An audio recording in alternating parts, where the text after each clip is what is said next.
Wakati tunaanza wiki mpya na tunaenda kuendelea kusikiliza kesi ya P Diddy, naomba nikupe recap ya siku mbili za wiki iliyopita kati ya tarehe 15 na tarehe 16, kitu gani kilitokea mahakamani na kesi iliendaje. 15 mwezi wa 5 mwaka 2025. Ikumbuka hii ni siku ya 4 kwa kusikilizwa kwa kesi hii, na kizimbani bado tunaishahidi kesi Ventura alikuwa ex wake na P Diddy. Sasa ni zamu ya wanasheria wa P Diddy kumfanyia cross examination au kumuuliza kesi maswali, kwa sababu ni shahidi kutoka kwa upande wa prosecutors. Wanasheria wa P Diddy walianza kwa kumuuliza kesi kwamba yeye alikuwa akirudi kwenye mahusiano na P Diddy kwa miaka 11 na alikuwa anahisi kwamba anapendwa na anampenda P Diddy. Kesi alijibu ndio, na hili swali lilikuwa very strategic kutoka kwa wanasheria wa P Diddy, kwa sababu wanajaribu kucontrol narrative na kuonesha kwamba kesi alikuwa ni mtu ambaye yuko na maridhiano na alikuwa anakubali kuwepo kwenye hayo mahusiano. Wanasheria wa P Diddy walikuwa wamebase sana kwa ushahidi wa text messages ambazo zilikuwa kati ya kesi na P Diddy, na baadhi ya message hizo zilikuwa zinaonesha kwamba kesi alikuwa akimwambia P Diddy yuko tayari kufly au kusafiri kwenda sehemu yoyote ile endapo P Diddy atamtaka. Lakini kwenda further, kuna baadhi ya message ambazo zilikuwa zinamuonesha kesi akikubali au akiinitiate na kuwa interested na hizo freak offs ambazo alikuwa anasema kilazimishwa na hapa naomba ni mquote message moja hapo. Alisema kwamba I quote, "I love our freak offs when we both want it." Katika huu ushahidi wa messages kulikuwa kuna message ambazo zinaonesha concern ya kesi kwa P Diddy kuwa na wanawake wengi including Gina na Kim Porter. Kim Porter huyu ni baby mama wake na P Diddy ambaye amezaa naye wale watoto mapacha wawili, na hivyo kesi alikuwa anahisi kwamba yeye pia amekuwa tu among other girlfriends, na kuna muda pia kesi alikuwa akilalamika kwamba P Diddy anatoka kwake anaenda kwa Kim Porter pale anapojisikia na kumuita soulmate. Kwa hiyo alikuwa anajisikia vibaya. Ndani ya miaka 11 aliyokuwa nayo anaona kwamba alikuwa anachitiwa kama another girlfriend. Wanasheria wa P Diddy walikuwa wanatumia hii text message kama strategic way ya kuonesha kwamba huenda kesi alikuwa na wivu, anaonea wivu wanawake wengine wale ambao walikuwa na dates na P Diddy, na ndio maana anafanya hivi vyote, anatoa ushahidi wote and whatever. So kesi akasema hapana, lakini pia wanasheria wakamuuliza kwamba alikuwa anafahamu kuwa requirements mojawapo ya kuwa girlfriend wa P Diddy ni kukubali kuwepo kwa wanawake wengine, lakini ukiachana na hivyo requirements nyingine, unajua kabisa kwenye haya mahusiano kutakuwa na freak offs, yani lazima ni participate kwenye freak off. Lakini kesi akasema hapana, sikuwa najua, lakini niliendelea kujua baada ya kuingia kwenye mahusiano na P Diddy. Kesi aliendelea kujibu kwamba alikuwa anakubali na kuonekana kwamba yuko excited na hizo freak offs kwa sababu alikuwa hataki kumuudhi P Diddy, na alikuwa anataka kuona kwamba yeye ana cooperate, na kuna muda alikuwa ana hiyo tabia ya people pleasing, anataka kumridhisha P Diddy na ili mambo yasiwe mengi. Lakini wakati wanasheria wa P Diddy wakiendelea kusoma hizi evidences za messages, kesi aliraise concern na kusema kwamba wanasheria wa P Diddy walikuwa wanaruka baadhi ya messages ambazo pia zingekuwa zinaonesha kipindi ambacho yeye kesi alikuwa yuko down na hataki kushiriki kwenye hizo freak offs. Na baadhi ya maswali alikuwa ameulizwa kesi ni pamoja na matumizi ya madawa ya kulevya alikuwa anatumia P Diddy, na hapa walimuuliza kwamba P Diddy akitumia madawa ya kulevya anakuaje, na kesi aliwajibu kwamba anakuwa ni mtu wa tofauti na anakuwa very violent. Hili swali it's very strategic. Kwa nini? Kwa sababu wanasheria wa P Diddy wanajaribu kutengeneza narrative kwamba huenda ikawa ni kwa shinikizo la madawa ya kulevya ndio maana P Diddy alikuwa violent. Inawezekana sio character yake, sio vile P Diddy alivyo, kwa sababu wanajaribu kuonesha kwa jurors kwamba P Diddy alikuwa ni mtu mmoja vile anajali, ni mtu mmoja ambaye ni sweet. Na baadhi ya messages ambazo walikuwa wanaonyeshwa kwenye hiyo court kama ushahidi ni pamoja na zile message ambazo zilikuwa zinaonyesha concern ya P Diddy akimwambia kesi kwamba anampenda. Na hapo kwenye madawa ya kulevya, kesi aliulizwa kwamba kama kuna muda alikuwa anachukua madawa ya kulevya bila kulazimishwa na P Diddy, na kuna muda alikuwa anachukua madawa ya kulevya kutoka kwa P Diddy bila P Diddy mwenyewe kufahamu, kwa sababu inaonekana Diddy alikuwa ana stock ya hizo dawa za kulevya. Na hapa kesi alisema ndio, kuna muda alikuwa anachukua na kuna muda alikuwa anatumia drugs na rafiki yake ambaye anaitwa Miss Carey Morgan. Baadaye wakawa wanasheria wakamuuliza, je, walishawahi kukutwa yeye na Miss Carey na P Diddy wakiwa wanatumia hizo dawa za kulevya? Kesi akasema ndio, P Diddy alishawahi kukuta Miss Carey na yeye wakiwa wanatumia dawa za kulevya. Na hapo ndipo P Diddy akachukua henga ambayo ni zile henga kama za mbao, akampiga nayo kichwani Carey. Hapa wanasheria walikuwa wanajaribu kuonesha concern kwamba P Diddy kuna muda alikuwa hataki kesi atumie dawa za kulevya, hataki awe addicted, kiasi kwamba alienda further na kuongea na hawa dealers ambao wanauza dawa za kulevya kwenye alipokuwa anakaa kesi, ili wasio wanamuuzia kesi ili asiwe addicted, kwamba P Diddy alikuwa na concern na afya ya kesi.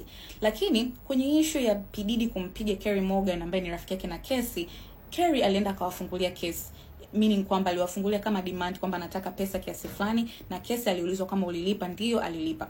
Na hapa akaulizwa kama je, mahusiano yake yeye na Kerry Morgan yaliendelea, akasema hapana. Baada ya hapo urafiki wao ukawa umeisha kwa sababu Kerry alikuwa hataki tena kuendelea na whatever that is going on kati ya P Diddy na kesi. Again, hili swali ni strategic. Kwa nini? Wanajaribu kuonesha kwamba sio muda wote kesi alikuwa anatumia madawa ya kulevya kwa kulazimishwa na P Diddy, kwamba kuna muda kesi alikuwa yuko very much interested yeye mwenyewe kutumia drugs. Wanajaribu kuonesha jurors kwamba kesi sio kwamba innocent kama vile anavyojaribu kujiweka au kama vile anavyojaribu kuelezea kwenye ushahidi wake. Tarehe 16 mwezi wa 5 mwaka 2025, hii ni siku ya 5 ya kusikilizwa kwa kesi ya P Diddy. Kizimbani tena alirudishwa kesi ili kuendelea kujibu maswali ya wanasheria wa P Diddy. Siku hii wanasheria wa P Diddy walijaribu kuingiza topic ya mume wake na kesi ambayo sasa hivi anaitwa Alex Fine, na walimuuliza kwamba kama kuna siku ambayo alishawahi kulala na P Diddy na baadaye akafacetimiwa na Alex kipindi ambacho alichokuwa na date, na huyo Alex alikuwa hafahamu kama P Diddy na kesi walikuwa pamoja na walilala wote siku hiyo. Kesi alijibu akasema hakumbuki kama au hajui kama Alex Fine aligundua iko kitu, lakini she went far na kuelezea kwamba kuna siku P Diddy alishawahi kwenda nyumbani kwa kesi alipokuwa anaishi na Alex Fine kabla ya wao kuoana, na alimbaka kesi vibaya na kuondoka.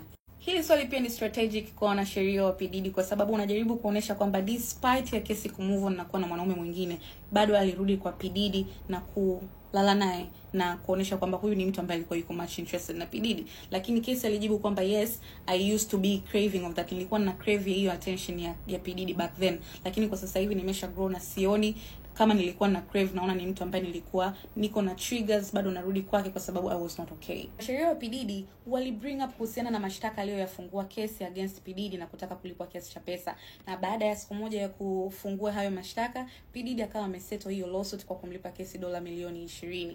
Kwa hiyo wakamuuliza kwamba kabla ya kufaili ile lawsuit ulikuwa una tour ambayo ulikuwa unategemea kusafiri na kufanya hiyo tour. Akasema ndio, na akasema baada ya kufaili ile lawsuit na wewe kupata pesa baada ya kulipwa, haukwenda tena kwenye hiyo tour. Kwa nini haukwenda? Au kwa sababu ulikuwa tayari umeshapata pesa ambazo ulikuwa unazihitaji? Hapa wanasheria wa P Diddy walikuwa wanajaribu kuinsinuate kwamba kesi alikuwa na uhitaji mwingi sana wa pesa, ndio maana akaenda kumfungulia kesi P Diddy. Lakini kesi akasema kwamba hapana, at that time baada ya kufungua kesi ya P Diddy alikuwa anapitia vitu vingi sana mentally, kwa sababu alibidi ajieleze kwa watu, aeleze vitu ambavyo alikuwa amevipitia kwa miaka mingi sana. Kwa hiyo hakuwa kwenye state of mind ya kumfanya yeye aende tena kwenye hiyo tour. Ndio ilikuwa muda wa mwisho wa kesi kusimama kizimbani, kwa sababu aliomba mahakama kwamba asitestify kwa muda mrefu kwa sababu siku zake za kujifungua zilikuwa zimekaribia. Shahidi namba 4 akapandishwa kizimbani. Huyu ni mchunguzi wa masuala mazima ya biashara haramu ya kusafirisha watu, na huyu aliulizwa baada ya kukamatwa kwa P Diddy walienda wapi. Wakaeleza kwamba walienda nyumbani kwa P Diddy na kufanya uchunguzi na kuangalia vitu ambavyo viliko ndani, kwa sababu lazima watafute ushahidi.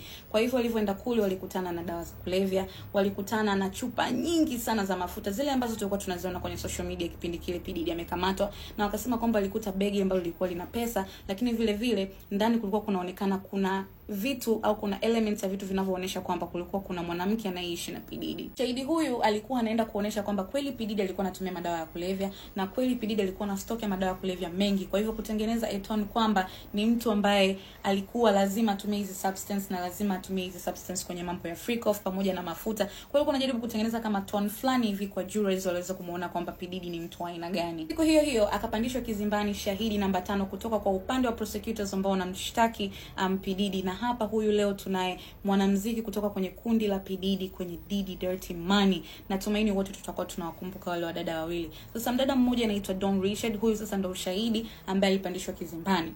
Na hapa Don Richard alikuwa anaelezea yeye experience yake ambayo alimuona P Diddy na kesi. Na akasema kwamba kuna siku walikuwa nyumbani kwa P Diddy na walikuwa na rekodi, na baadaye akamuona kwamba P Diddy anampiga kesi na alimpiga vibaya sana mpaka kesi alikuwa amedondoka chini. Na akasema kwamba hivi vitendo sio vilikuwa vinatokea mara moja au mara mbili, vilikuwa vinatokea mara kwa mara. Wanasheria wa P Diddy walitaka huu ushahidi utolewe kwa sababu wanaamini kwamba kama Don Richard ameelezea hii incident na kesi hakuwahi kuelezea hiyo incident aliyoelezea, inamaanisha hiko kitu kinawezekana kama hakijatokea. Na kwa nini kesi hakuelezea hiyo incident kwenye ushahidi wake? Don Richard alishuka kizimbani na kutegemewa kurudi leo Jumatatu kwa ajili ya maswali zaidi na cross examination, lakini pia mashahidi pia ambao tunawategemea kuona katika kesi hii ambao wanatoka kwa upande wanaomshtaki P Diddy Diddy. Sasa ni pamoja na Miss Carey, yule ambaye ni rafiki yake na Casey, na tunategemea kuona kwamba ataelezea incidents nyingi ambazo ziliwatokea, kwa sababu Casey alikuwa ni rafiki wa Carey na Carey alikuwa anaambiwa vitu vingi sana vya Casey, na vitu ambavyo vilikuwa vinamtokea Casey at that time Carey alikuwa anavijua vingi. Kwa hiyo let's wait for today tuone kote itaendaje. Nitaendelea kuwapa updates after 2 days. Bye.